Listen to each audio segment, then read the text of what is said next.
Please go ahead. सर्वप्रथम मैं देश के प्रधानमंत्री माननीय मोदी जी और हमारे देश के गृह मंत्री माननीय अमित शाह जी को बहुत धन्यवाद देती हूं कि उन्होंने इस संशोधित बिल को सदन में रखा। माननीय महोदय, एक तरफ माननीय देश के प्रधानमंत्री है, जो देश के हित में उनकी रीति है वैसी ही उनकी नीति है। दूसरी तरफ ये विपक्ष है जो अपने राजनीतिक स्वार्थ के चलते देश की जनता को गुमराह करने का काम कर रहे हैं। अभी कुछ दिन पहले मैं पश्चिम बंगाल पे गई थी अपनी पार्टी के निर्देश पर। वहां पर मैंने देखा था कि किस तरह से वहां पर ये लोग आपस में लड़ते हैं और वहीं बेंगलोर में जाकर गठबंधन करते हैं। वही दृश्य यहाँ सदन में भी है। हम रोज इस सदन में उपस्थित होते हैं, विभिन्न बिलों पर चर्चा करते हैं, लेकिन इन्हें सदन से कोई लेना देना नहीं है, सदन की कार्यप्रणाली से कोई लेना देना नहीं है। पूरे वक्त विपक्ष का एक भी व्यक्ति सदन में उपस्थित नहीं होता है। ये बात सिद्ध करता है जो माननीय गृह मंत्री जी ने लोकसभा में कही थी कि इन्हें देश की जनता के हित से मतलब नहीं है, सिर्फ इनके गठबंधन से मतलब है। इनके ही नेता ने सार्वजनिक रूप से कहा था कि मैं दिल्ली में भ्रष्टाचार को खत्म करूंगा, मैं न गाड़ी लूंगा न मैं बंगला लूंगा। और करनी और कथनी में अंतर देखिए। दूसरी तरफ शीश महल खड़ा हो जाता है, जिसके भ्रष्टाचार की कहानी भाई सुधांशु ने बहुत अच्छे से इस सदन में रखी है। मैं माननीय महोदय, मैं आपको बताना चाहूंगी कि बहुत से संविधान संशोधन हुए हैं और 69 संविधान संशोधन भी ये लोग ही लेकर आए हैं और उसी के तहत अनुच्छेद 229 AA 3B के तहत संसद को दिल्ली संघ राज्य क्षेत्र या उसके किसी भी भाग के लिए उससे संबंधित किसी भी विषय के लिए कानून बनाने का पूर्ण अधिकार है।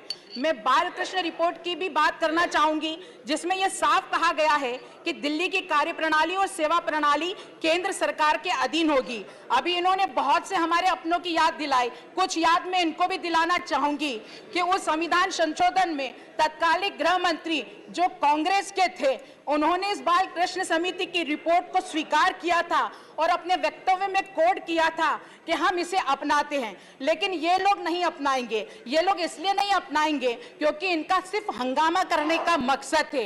ये देश के हित की बात कभी नहीं कर सकते।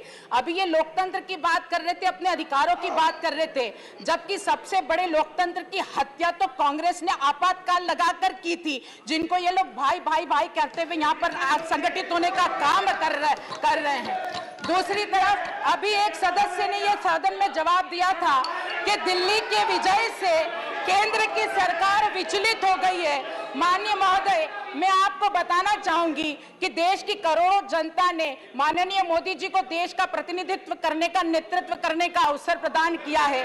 वो दिल्ली की विजय से विचलित नहीं है, बल्कि दिल्ली की आप सरकार की कार्यशैली से विचलित है, इनके भ्रष्टाचार से विचलित है, इनके कुकर्मों से विचलित है, दिल्ली की जनता के कल्याण के कारण विचलित है। आज महाभारत का भी वो दृश्य की बात कही गई, मैं इनको भी बताना चाहूंगी कि महाभारत में एक दृश्य और है, एक वक्तव्य और कहा गया है कि जब जब इस धरती पर अधर्म होगा तो धर्म की स्थापना के लिए भगवान को अवतार लेना पड़ेगा, धरती पर आना पड़ेगा। उसी प्रकार दिल्ली की आप सरकार के अधर्म को मिटाने के लिए मोदी जी को आना पड़ेगा, माननीय अमित शाह जी को आना पड़ेगा, संशोधन बिल लाना पड़ेगा और इस संशोधन बिल के आधार पर दिल्ली की आप सरकार के अधर्म को मिटाना पड़ेगा। ये केंद्र की सरकार पर आरोप लगाते हैं। ये तो वही बात हुई कि जिनके खोटे सिक्के नहीं चले बाजार में, वो कमियां निकाल रहे हैं सोने के किरदार में। ये सोने का किरदार है, कितनी भी आग लगा लो तब कर और निखर कर ही बाहर आएगा।